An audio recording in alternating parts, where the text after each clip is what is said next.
नाही आहे. हा माझा पॉलिटिकल अलायन्स आहे. कॉमन मिनिमम प्रोग्रामवर झालेला अलायन्स आहे. भारताच्या भवितव्यासाठी केलेला हा अलायन्स आहे.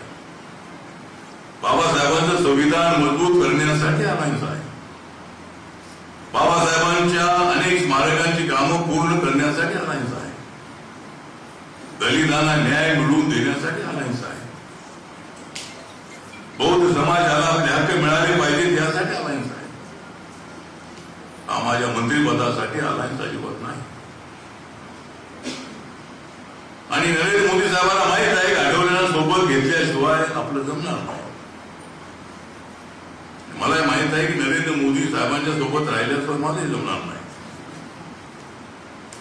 त्यामुळे अलीकडच्या काळामध्ये एका पक्षाच्या हातामध्ये सत्ता उघड आहे